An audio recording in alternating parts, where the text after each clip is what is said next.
Get it. You're too late. Anyway, why we watch anime episode 2, which is going to cover Vampire Knights episodes 3 and 4. Just because we just did Soul Eater episodes 3 and 4, we figured we might as well do episodes 3 and 4 of Vampire Knight. Trying to catch up. And since we're not going to get to it, Blast Rider apparently has been dropped by all subbing groups, fan subgroups, so we're dropping it also. Once again, Xinil, Koreth. Anyway, so episode 3 of Vampire Knight was actually pretty good. I thought it was entertaining, didn't drag, and we learned some not really learned some interesting things, but it developed the plot a lot.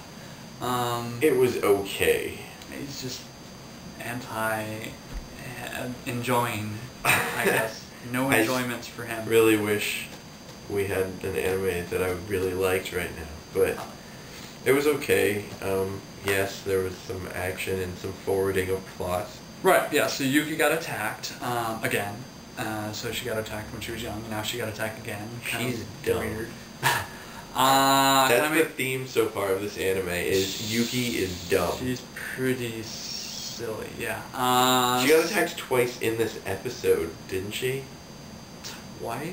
Yeah, she got attacked by the level E's and by a little kid. And you consider her getting attacked by Zero? Yeah, she actually got bit by him. Okay, anyway, yeah, so the first attack kind of saves her and owns the living crap out of that level E vampire. That was pretty cool. I'm kind of sad that we didn't get to see what he did. He exploded him into little bits. Probably.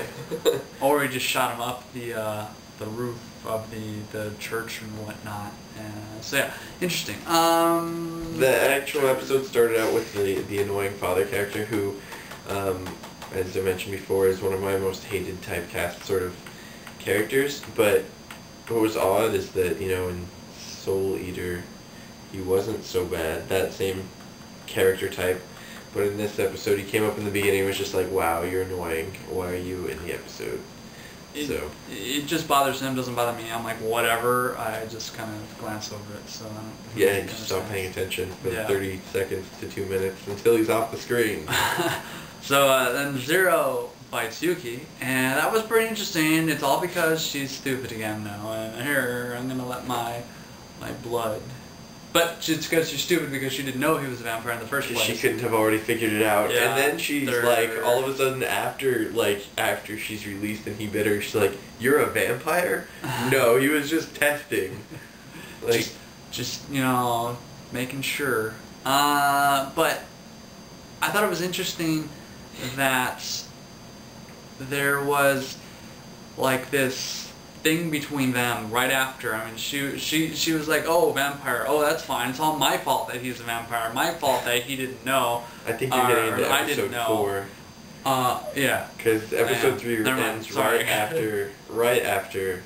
So yeah, he bites her. We'll just skip over and assume we're talking about episode 4 now. So yeah, we have emo Yuki, emo Zero, and they're emo in terms of Zero hates himself. And Yuki apparently loves Zero now. I mean, apparently you just need to become a vampire and... What's weird is there's not that much to talk about with episode 3, but it's actually because it was just, it was a decent episode. It progressed at a relatively good rate. Stuff happened. It was all pretty obvious, though. What's funny about episode 4 is it was worse because, honestly, it was just like most of that episode was Yuki stating things that the viewer had already figured out at this point. Like, if you're just watching and not being stupid, you already know he's a vampire. Right. You already know that he hates the fact that he's a vampire. If you heard that,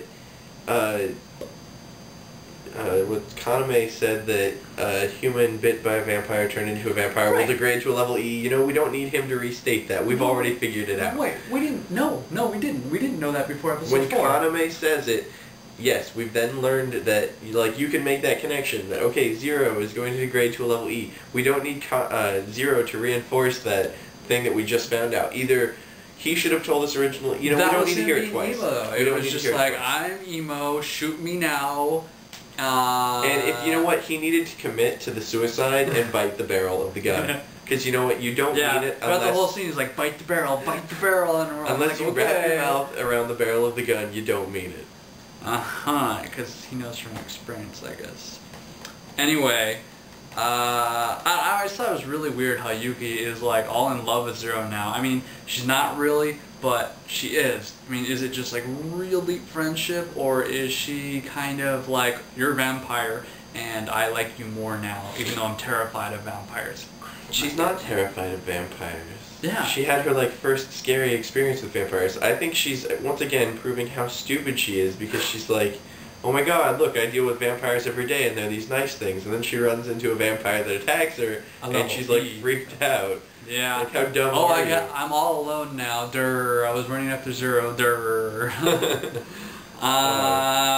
Overall, though, I wanted to say that I mentioned this to James earlier, that this is a shoujo show, and I didn't really notice that in the beginning, but it's definitely geared toward the female audience, and so he wants to blame this on me, but honestly, I followed his advice in picking what we were going to watch, and it was the top 3 series that came out this season by number of viewers on Mao. Well, that's just because we haven't watched Code Geass yet. So which we will get to, because I'm almost done watching it on first season on my own, and then we will watch the second season and start reviewing it.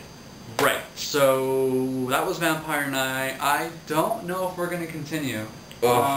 Maybe. Maybe. Episode 4 was painfully slow. But episode 3 was good enough that we might push through and just... I mean, how many... I don't like dropping series anyway, and it's not that bad so far. Like, I would give it like a 6. It's okay. I can make it through. This is 6 out of 10. This is 26 episodes. This is going to be rough.